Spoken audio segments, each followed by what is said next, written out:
माँ तू सबसे प्यारी है, माँ तू जग में न्यारी है। माँ तू सबसे प्यारी है, माँ तू जग में न्यारी है। जय यीशु। हम लोग पुराने एवं नए विधान के बलियों के विषय में मनन चिंतन करते हुए आ रहे हैं। बीते 4 क्लासों में हम लोगों ने वॉलंटियरली अर्पित करने वाले स्वैच्छिक बलियों के विषय में, जो प्रभु को सुगंध युक्त चढ़ावा के रूप में प्रभु के लिए प्रिय बलि, जो होम बलि, अन्न बलि और शांति बलि के विषय में मनन चिंतन किया। बीती क्लास में शांति बलि में हम लोगों ने देखा वो ऐसा एक बलि है जिस बलि अर्पित करने वाला जो व्यक्ति है वो भी उस भोज में सम्मिलित होते हैं। किसी अन्य बलि में बलि अर्पित करने वाला व्यक्ति उस बलि वस्तु से भोजन नहीं करते हैं। ये एक फेलोशिप मील प्रभु ईसा मसीह का यूकरिस्तीय बलिदान की ओर हमें लेके जाता है। दूसरी बात, शांति बलि अर्पित करने के लिए जो जलाने वाला वस्तु, चर्बी हो, गुर्दा हो या अन्य जो भी अंदरूनी अंग, उसको लेकर के जब पुरोहित के पास जाते हैं बलि अर्पित करने वाला व्यक्ति, उस बलि पशु का सीना भी साथ में लेके जाते हैं। जलाने के लिए चर्बी एवं अन्य वस्तुओं को देते हैं। पुरोहित उसे वेदी के आग पर जलाते हैं। उस समय पर बलि अर्पित करने वाला व्यक्ति उस सीने का भाग बलिवेदी के ऊपर पकड़ करके हिला हिला करके उसको अर्पित करता है। उसको जलाता नहीं, बल्कि उसको हिला हिला करके ईश्वर के लिए अर्पित करते हैं। सीने का उस भाग को हिला हिला करके ईश्वर के लिए अर्पित करने के कारण इस शांति बलि को वेव ऑफरिंग भी कहते हैं, हिला हिला करके अर्पित करने वाला। और उस भाग प्रधान याजक को दिया जाता है। उस भाग प्रधान याजक के लिए। इसके बाद हम लोगों ने यह भी मनन चिंतन किया, ईसा मसीह में ये शांति बलि पूर्ति हुआ, क्योंकि ईसा मसीह ने यहूदी और गैर यहूदियों के बीच की जो शत्रुता का दीवार था उसको गिरा दिया है और वहां शांति स्थापित की। ईसा मसीह संसार में शांति का राजा बनकर के आए। ईसा मसीह ने अपना रक्त की कीमत पर इस संसार में शांति लाए। आदि आदि हम लोगों ने मनन चिंतन किया। तो यह सुगंध युक्त चढ़ावा अर्पित करने के लिए लोग खुशी के साथ, धन्यवाद भरी हृदय के साथ प्रभु के सामने आते हैं। लेकिन अभी 2 और बलियां हैं, जो प्रायश्चित बलि एवं क्षतिपूर्ति बलि। इसको अर्पित करने के लिए जो लोग आते हैं, वो मैं एक पापी हूं, मैं एक कमजोर व्यक्ति हूं, बार बार पाप में गिरने वाला व्यक्ति हूं, इस प्रकार का एक विचार में प्रभु के सामने खड़े रहते हैं।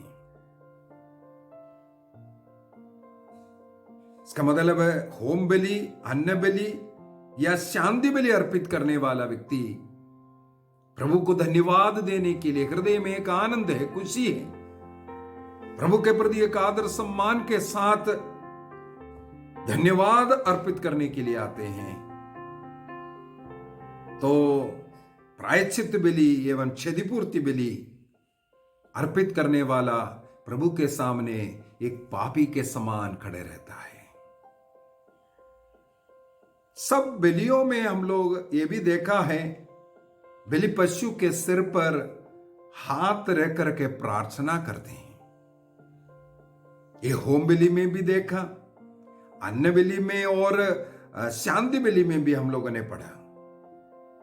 जब बलि अर्पित करते हैं उस समय पर अर्पित करने वाला व्यक्ति अपने अनजाने में किए हुए पापों के लिए पश्चाताप करते हैं। लेवी ग्रंथ अध्याय 4 में प्रायश्चित बलि के विषय में लिखा, वहां पर भी ये लिखा है, बलि पशु को लेके दर्शन कक्ष के सामने वाला द्वार के पास जो बलि अर्पित करने वाला व्यक्ति उस पशु के सिर पर हाथ रख करके अनजाने में किए हुए पापों को स्वीकार करते हैं। अर्थात प्रायश्चित बलि भी अनजाने में किए हुए पापों का प्रायश्चित के रूप में अर्पित करते हैं।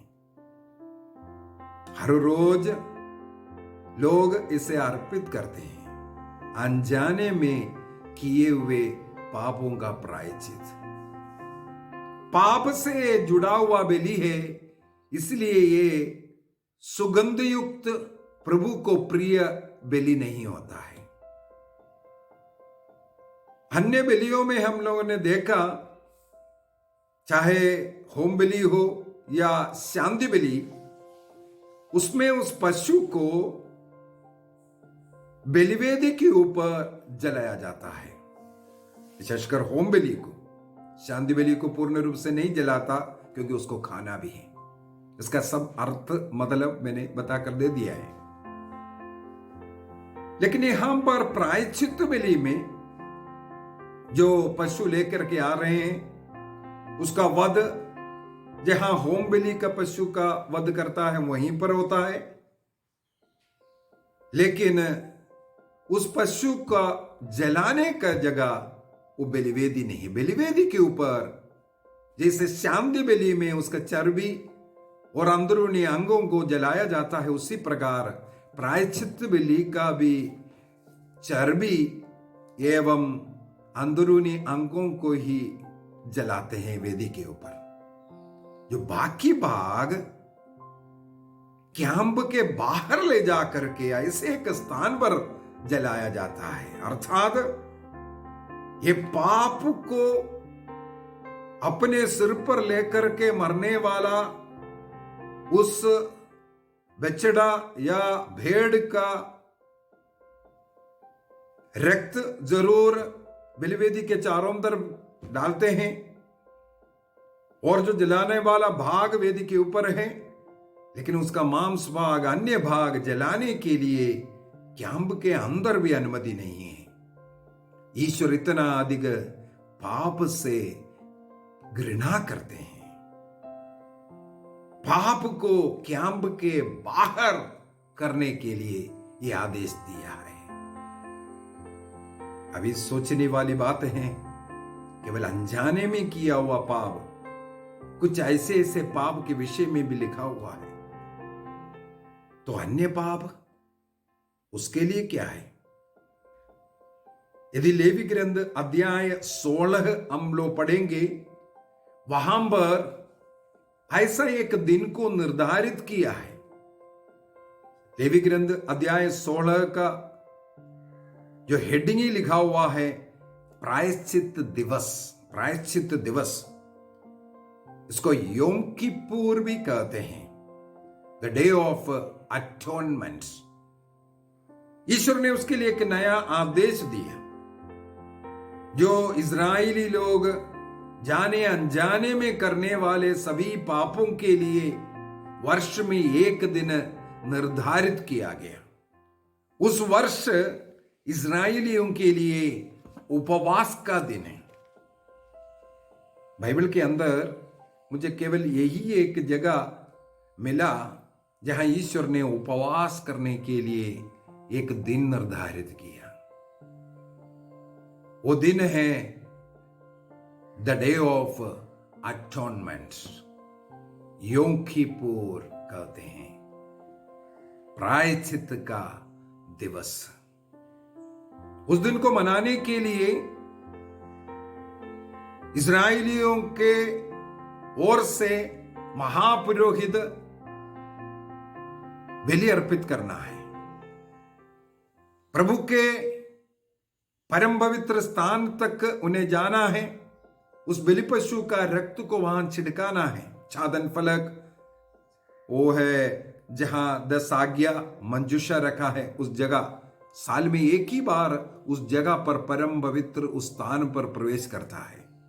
वहां पहुंचने के लिए सबसे पहले महापुरोहित को अपने पापों के लिए होम बलि अर्पित करना है, प्रायश्चित बलि अर्पित करना है। उनके पापों के लिए पहले बलि अर्पित करने के बाद वे जनता के इस्राएलियों के पापों के लिए बलि अर्पित करते हैं। उस बलि पशु का रक्त लेकर के उस परम पवित्र मंदिर में वे प्रवेश करते हैं। वहां पर लहू को छिड़काते हैं और जहां धूपदान है, उस वेदी है, उसमें छिड़काते हैं और उसके वेदी के चारों तरफ जो सींगे हैं उसमें लगाते हैं। इसके बाद होम बलि अर्पित करने वाला बलिवेदी है, उसके चारों तरफ बाकी बचा हुआ रक्त को बहाते हैं, डालते हैं। उससे पूर्व उनको उसके वर्णन किया हुआ है, बहुत अच्छी तरह उसको वर्णन किया है। प्रायश्चित के रूप में उनको अपने लिए एक बछड़ा चढ़ाना जरूरी है। इसके बाद वे लोग उनको वाक्य 6 से हारून पहले अपने लिए और अपने वंश के लिए प्रायश्चित के रूप में एक बछड़ा चढ़ाएं। तब वह इन 2 बकरों को दर्शन कक्ष के द्वार पर ले आए, अर्थात जनता के लिए बलि अर्पित करने के लिए 2 बकरों को तैयार करके रखा है। फिर हारून इन 2 बकरों पर चिट्टियां डालेगा, एक प्रभु के लिए, एक अजाजेल के लिए। अजाजेल मीन्स इस्राएलियों का पापों को स्वीकार करते हुए विजन प्रदेश में जाने वाला वो भेड़, वो बकरा के लिए। इसके बाद क्या करना है, वो जिसको प्रायश्चित बलि के लिए जो चिट्ठी डाला गया है उसका वध करते हैं। वध करने के बाद उसका रक्त लेकर के परम पावन स्थान में जाकर के छिड़काते हुए है। इसके बाद अभी दूसरा जो बकरा है तैयार है, उसके ऊपर सब लोग हाथ बढ़ा करके अपने पापों को स्वीकार करते हैं। पूरे इस्राएल के सारे पाप उस बछड़े पर, उस बकरे पर डालते हैं। इसके बाद पूर्व में निर्धारित व्यक्ति उस बकरे को लेकर के विजन प्रदेश में लेके जाते हैं। विजन प्रदेश में ले जा करके इस्राएलियों का पाप लेकर के वो भेड़, वो बकरा विजन प्रदेश में चले जाते हैं, वापस इस्राएलियों के बीच में नहीं आते। मैंने किसी पुरोहित इस बात को सिखाता हुआ मैंने सुना, हिस्ट्री में, इतिहास में एक बार ये बकरा वापस आया। उन्होंने कहा, ओहे जिस वर्ष प्रभु ईसा मसीह संसार के पापों को अपने ऊपर लेकर क्रूस मरण, पापों का प्रायश्चित कर क्रूस पर अपना बलिदान दिया, कहते हैं उस वर्ष जिस बकरे के ऊपर पाप डाल करके विजन प्रदेश में छोड़ा था, वो वापस आया। अर्थात अब मनुष्यों का पाप ढोने वाला बकरे की जरूरत नहीं, स्वयं ईश्वर मनुष्य बनकर के संसार में आया। योहन के सुसमाचार अध्याय 1 वाक्य 29 में योहन बपतिस्ता ने ईसा मसीह को आते हुए देख करके कहा, देखो ये है ईश्वर का मेमना जो संसार का पाप हरता है। हम मानव जाति के सारे संसार के पापों को अपने ऊपर लेकर के उसके लिए प्रायश्चित बलि अर्पित होने वाला मेमना यह है। जब उस मेमना आ गया है तब पुराना विधान का यह मेमना वापस आ गया। अभी पाप ईसा मसीह ने अपने ऊपर ले लिया है। रोमियों का पत्र उसके अध्याय 3 वाक्य 23 से 25 तक का अगर वचन हम लोग पढ़े वहां पर भी यही लिखा हुआ है। वाक्य 23, सबों ने पाप किया और सब ईश्वर की महिमा से वंचित किए गए।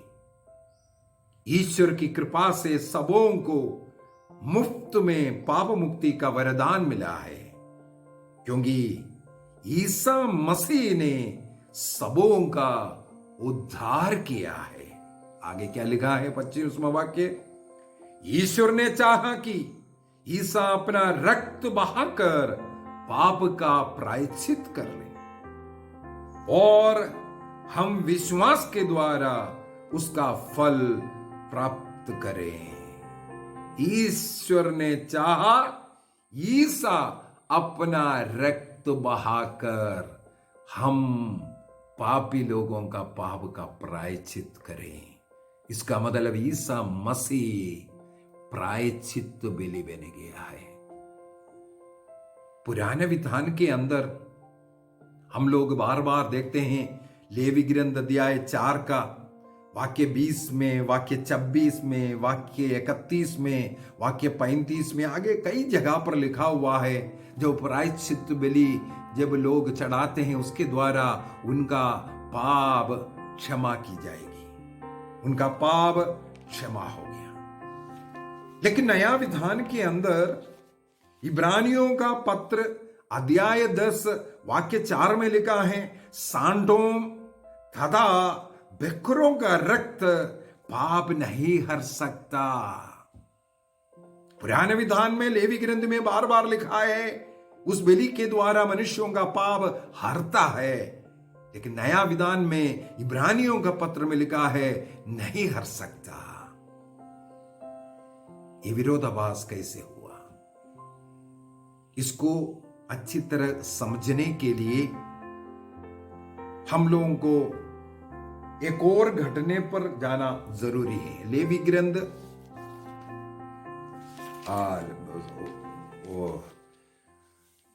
गणना ग्रंथ अध्याय 21 में, गणना ग्रंथ अध्याय 21 में हम लोग पढ़ते हैं, इस्राएली लोग मरुभूमि में चलते चलते वो हताश निराश हो गया मूसा के विरुद्ध में और ईश्वर के विरुद्ध में वे लोग कुनकुनाने लगे।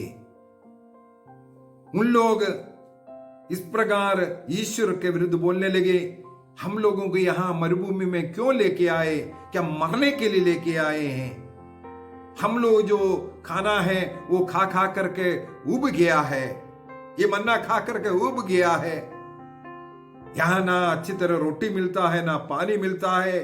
ये सब बोल करके लोग ईश्वर के विरुद्ध में और मूसा के विरुद्ध में गुनगुनाने लगे, कुटकुटाने लगे। ईश्वर को अच्छा नहीं लगा। ईश्वर ने तब विषैले सांपों को इस्राएलियों के बीच में भेजा।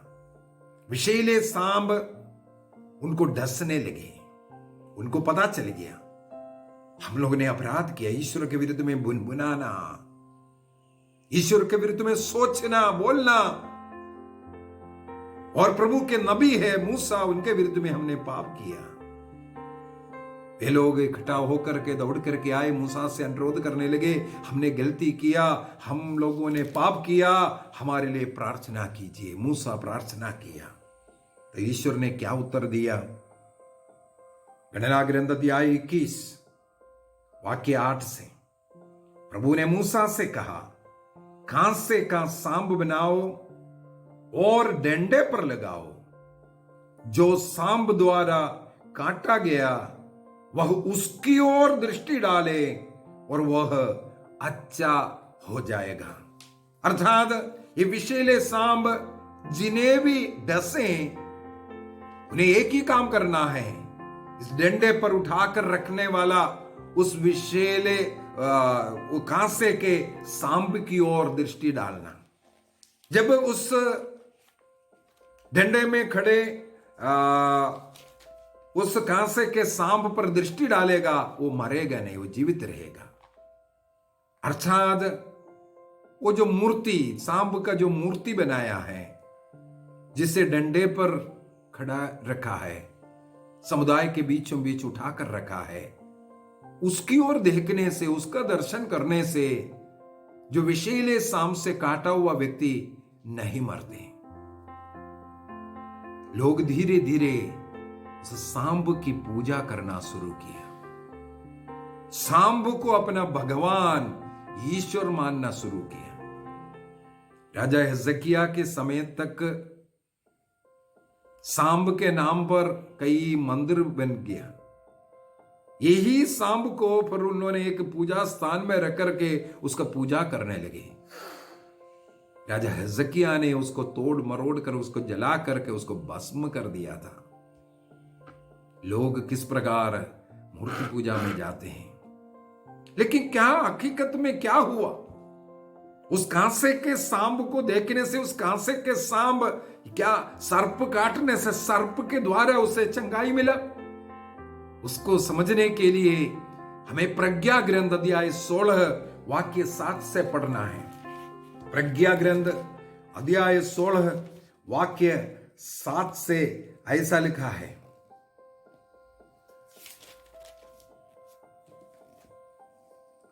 उसे चेतावनी के रूप में कुछ समय तक डराया गया, क्योंकि मनुष्य जब ईश्वर के विरुद्ध में भुनभुनाने लगे तो उनको डराने के लिए, उनके मन में एक डर देने के लिए ईश्वर ने विषैले सांपों को भेजा और उसका तोड़ दिया।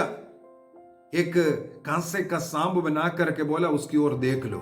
लोग उसको समझ में नहीं आया, लोगों को समझ में नहीं आया, लोग इसलिए उस सांप की पूजा करने लगे। यहां लिखा है, और संहिता की आज्ञाओं का स्मरण दिलाने के लिए ऐसा हुआ था। नियम में एक मुक्तिदाता के विषय में वाणी है। मनुष्य को चाहे रोग हो, बीमारी हो, सांप का काटना हो, या जीवन में कोई भी ऐसी बात हो, उनके लिए ईश्वर ने एक मुक्तिदाता का वादा किया है। उस संहिता का पाठ को, आज्ञाओं को याद दिलाने के लिए, ईश्वर के नियम के अनुसार मनुष्य को चलना है, ईश्वर से जुड़ करके जब जीना है, तब उस मुक्तिदाता का अनुभव मिलेगा, इसको याद दिलाने के लिए। अभी आगे क्या लिखा है? उसके लिए उसको मुक्ति का एक चिन्ह दिखाया। अर्थात वो कांसे का सांप किसी चीज का एक चिन्ह था।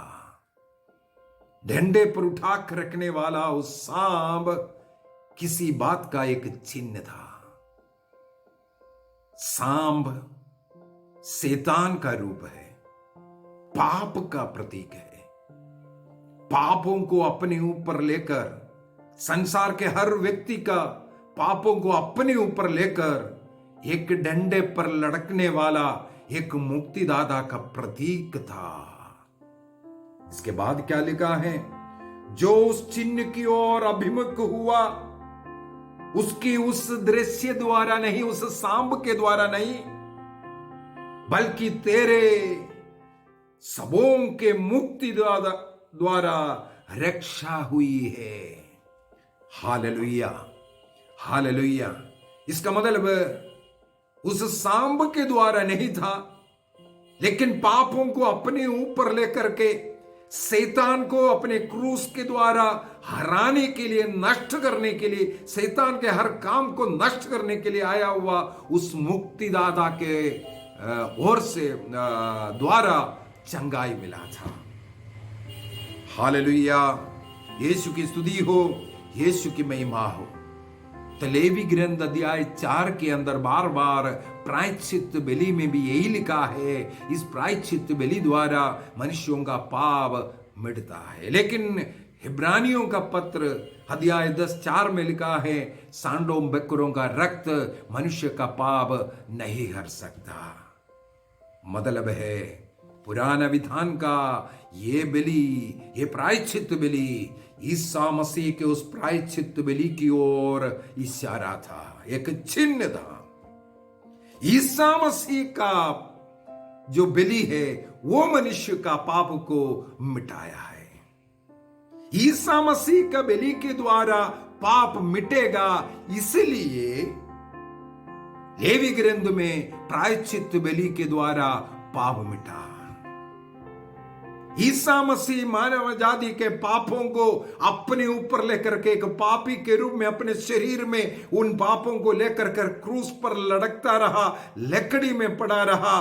ये चिन्ह को दिखाने के लिए सांप का वो रूप डंडे में खड़ा किया, केवल एक चिन्ह था मुक्तिदाता की ओर।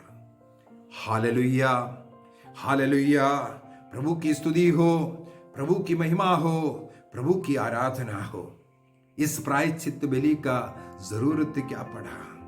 हम लोग यशायाह का ग्रंथ अध्याय 1 में पढ़ते हैं, नाना प्रकार का बलियों के विषय में हम लोगों ने अभी तक पढ़ा। विशेषकर ईश्वर जो पसंद करने वाला सुगंध युक्त चढ़ावा, अर्थात जो पहला 3 जो अपना इच्छा के अनुसार वॉलंटियरली जो स्वयं अर्पित करता है, उन तीनों होम बलि, अन्न बलि एवं शांति बलि प्रभु को सबसे प्रिय सुगंध युक्त चढ़ावा है। उसके विषय में हम लोगों ने मनन चिंतन किया। अभी इस यहाँ का ग्रंथ अध्याय 1 वाक्य 11 से लिखा हुआ बातें, तुम्हारे असंख्य बलियों ने, तुम्हारे असंख्य बलिदानों से मुझको क्या, मैं तुम्हारे मेढ़ों और बछड़ों की चर्बी से ऊब गया हूं।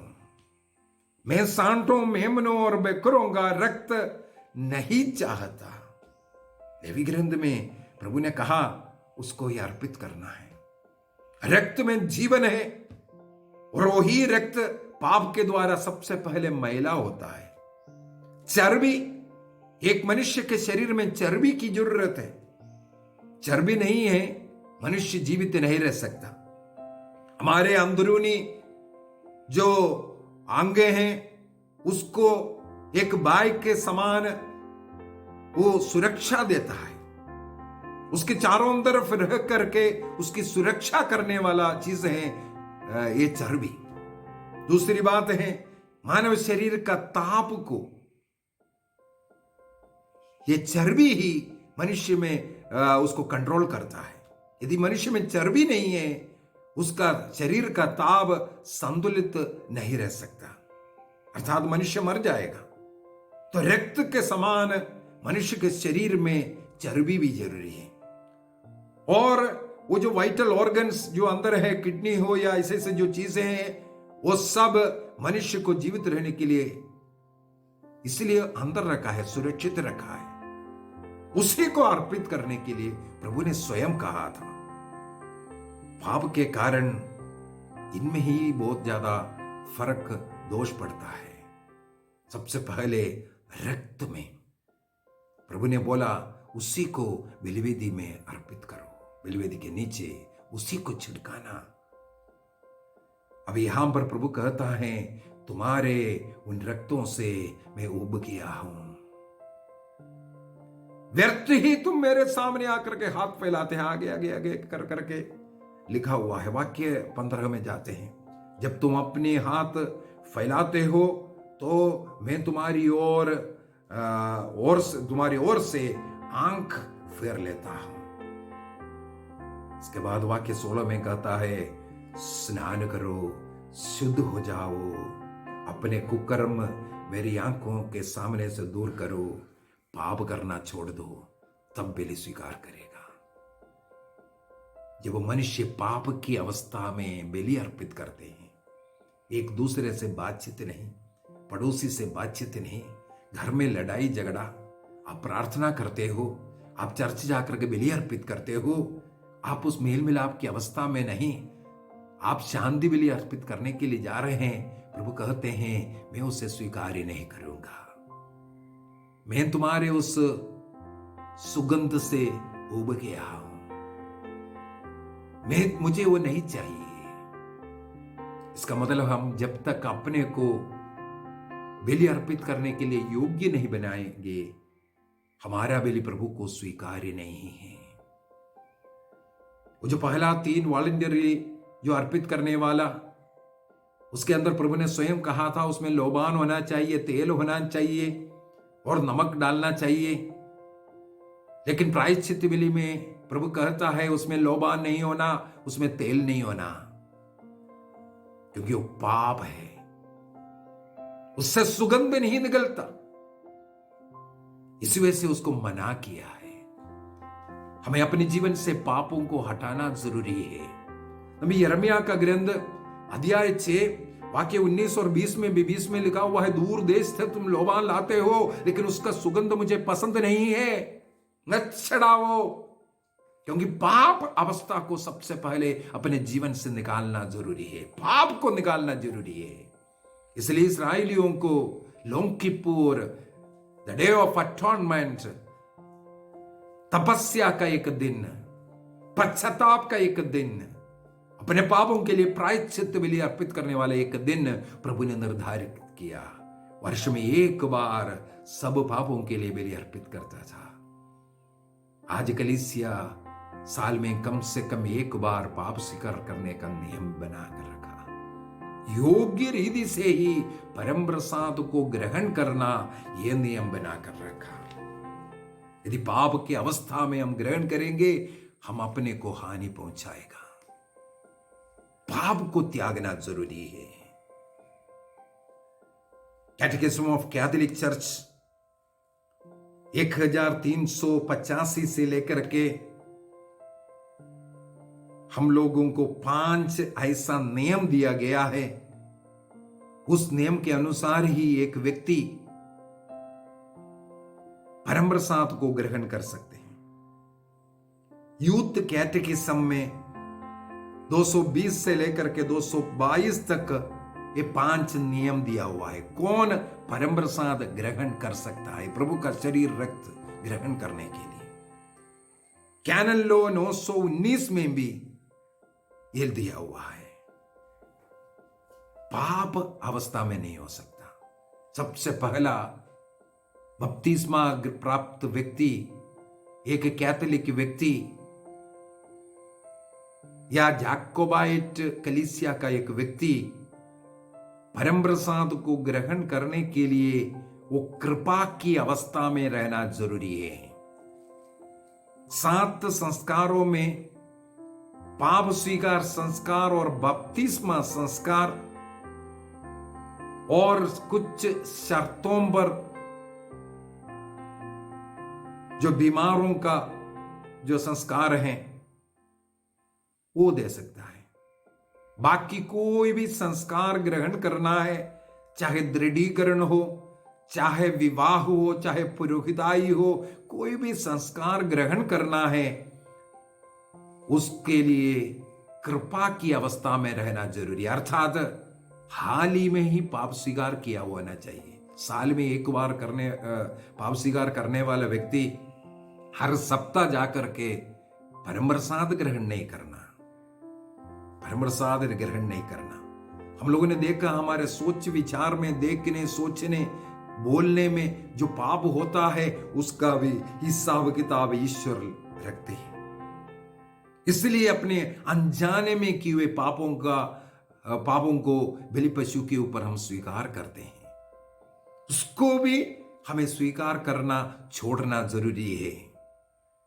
दूसरा है, उसको ग्रहण करने के पहले हम लोगों को कम से कम लैटिन कलीसिया के अनुसार 1 घंटे का उपवास करना जरूरी है।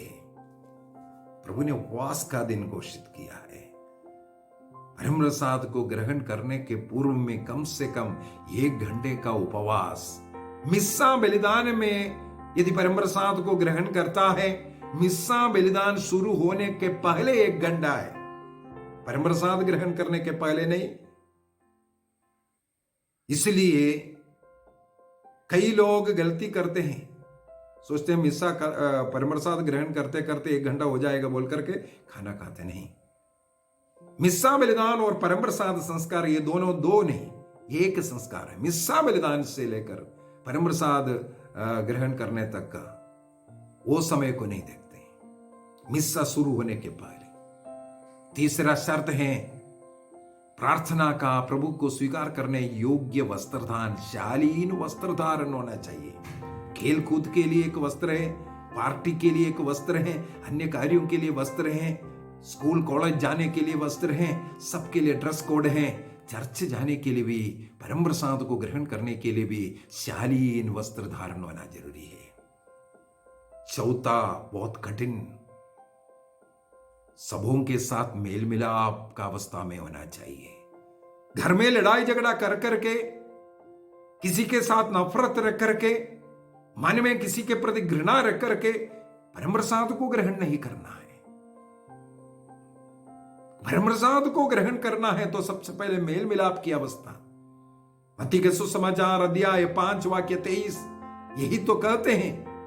बलिवेदी के सामने से प्रभु कहता है वापस जाओ, मेल मिलाप करके आओ, तब ग्रहण करना, तब बलि अर्पित करना। तो मेल मिलाप की अवस्था, ईश्वर के साथ मेल मिलाप, एक दूसरे के बीच में मेल मिलाप होना चाहिए। यदि किसी के साथ भी मनमुटाव है, दुश्मनी है, बातचीत नहीं है, किसी के प्रति क्रोध है, गुस्सा है, जलन है, ऐसी अवस्था में परम प्रसाद ग्रहण नहीं करता। नियम बनाया हुआ है। 5वां, कलीसिया द्वारा कोई रोक टोक नहीं होना चाहिए। अपने विवाह में जो हमने वादा किया है उसको तोड़ करके, पाप करके, एक पत्नी को छोड़ दिया, दूसरे से शादी किया, तलाक ईसाई धर्म में नहीं होता है। यदि बाहर जाकर के सिविल कोर्ट में तलाक किया, दूसरा शादी किया, इसके बाद कलीसिया जब तक वो जीवन साथी जीवित है आपको परम प्रसाद ग्रहण करने का अनुमति नहीं दे सकता, नहीं दे सकता है। दूसरा शादी करने वालों को नहीं दे सकता है। यदि पहला विवाह वैध माना है, उस विवाह कभी तोड़ नहीं सकता। और अन्य बातें, अन्य राइट्स में जाकर के शादी किया, ईसाई तो है, लेकिन आपने तो अन्य कलीसिया में चला गया। मई के आने के टाइम पर कैथोलिक कलीसिया के मिसा में भाग लेते हुए, हाँ मैं भी तो कैथोलिक थी या था, ये बोल करके परम प्रसाद ग्रहण करना ये भी मना है। आइए हमारी अवस्था को हम स्वीकार करें। ईसा मसीह ने अपने बलि के द्वारा हमें छुटकारा दिया। एक और वचन हम लोग मनन चिंतन करेंगे। कुरिन्थियों का दूसरा पत्र अध्याय 5 वाक्य 21 में लिखा है, मसीह का कोई पाप नहीं था, फिर भी ईश्वर ने हमारे कल्याण के लिए उन्हें पाप का भागी बनाया, जिससे हम उनके द्वारा ईश्वर की पवित्रता के भागी बन सके। क्या ईसा मसीह से संयुक्त होकर जीवन जीने वाले हम लोग उस पवित्र जीवन में हैं? आइए हम अपनी आंखों को बंद करें, हम मनन चिंतन करें। हमने कब कब पाप किया, अपराध किया, हमसे क्या क्या भूल हुआ, क्या क्या गलती हुआ, उसको याद करें। ईसा मसीह से, उस दाखलता से जुड़ करके रहने वाला ढाली हमें बनना है। अपने पापों को याद कीजिए, प्रभु से प्रार्थना करें, प्रभु हमें क्षमा कीजिए, हमारे पाप अपराधों को क्षमा कीजिए, आपके योग्य जीवन जीने के लिए हमें कृपा दीजिए। लेवी ग्रंथ में हम लोगों ने मनन चिंतन किया प्रायश्चित बलि, और प्रायश्चित बलि किस प्रकार ईसा मसीह में पूरा हुआ, हम लोगों ने मनन चिंतन किया। उस बलि के द्वारा पाप मिटता है। पवित्र मिस्सा बलिदान में भाग लेने वाले व्यक्ति परम प्रसाद को ग्रहण करते ही छोटे मोटे अनजाने में किए हुए सारे पाप मिट जाते हैं। पाप स्वीकार के द्वारा जब अपने पाप अपराध अपने पुरोहित के पास जाकर के बोलते हैं, उनके द्वारा हमारे सारे पाप क्षमा की जाती है। इब्रानियों का पत्र दिया 8:12 में लिखा है, तुम्हारे उन पापों को मैं याद भी नहीं करूंगा। मार्कुस का सुसमाचार अध्याय 2:10 में ईसा मसीह ने कहा, तुम लोग जान लो कि मानव पुत्र को पाप क्षमा करने का अधिकार है। लूकस के सुसमाचार अध्याय 7 वाक्य 36 से आगे हम लोग एक पापिनी स्त्री के विषय में बढ़ते हैं। अंत में ईसा मसीह उस बेटी से कहते हैं, तुम्हारा पाप क्षमा हो गए। क्षमा करने का अधिकार प्रभु को है, क्योंकि प्रभु ने हमारे पापों को कलवारी पहाड़ पर अपने शरीर पर उठाकर, क्रूस पर उठाकर हमें पाप से मुक्ति दिया। बपतिस्मा के बाद हम लोगों ने बार बार पाप किया। याद कीजिए, प्रभु से बोले, प्रभु मैं कमजोर हूं, मैं बलहीन हूं। आज मेरे शरीर में रोग बीमारी का कारण हो सकता है यही पाप है। कई पाप हमें बीमार बनाते हैं। हम अपने पापों को स्वीकार कर प्रभु से क्षमा याचना करें। मुझ पर दया करो, पापों अपराधों को याद मुझ कीजिए। पर दया करो, प्रभु से बोले, प्रभु मुझे क्षमा कर। मुझ पर दया करो, यीशु मुझ पर दया करो, जाने अनजाने में किए हुए पाप हे ईश्वर, अपने परिवार में एक दूसरे से हम लोग जो पाप करते हैं, प्रभु हमें क्षमा कर, प्रभु हमें क्षमा कर, प्रभु हमें क्षमा कर, प्रभु हे ईश्वर, हे अब्बा, हे प्रभु क्षमा मुझ कर। पर दया करो, यीशु मुझ पर दया करो, मुझ पर दया करो, मुझ मेरे पर पाप मैंने दया प्रभु को दुख पहुंचाया।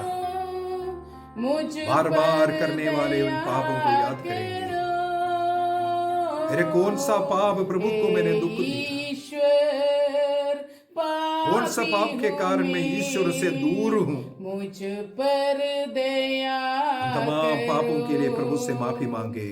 हे ईश्वर, प्रभु से दूर पापी हूँ मैं, जिस प्रकार उड़ाव पुत्र गया, पर दया वहां पर मेरा बर्बादी शुरू हुआ। मुझे लौटना है, मुझ पर दया पश्चाताप करते हुए लौटना है। करो, मुझ पर दया कर मुझ प्रभु। पर दया करो। धन्यवाद यीशु। आप सबों को जय यीशु। अगले क्लास में हम लोग फिर से इन पापों के विषय में और उसका क्या प्रायश्चित करना है, क्या क्षतिपूर्ति करना है, उसके विषय में क्षतिपूर्ति बलि अगले क्लास में हम लोग मनन चिंतन करेंगे।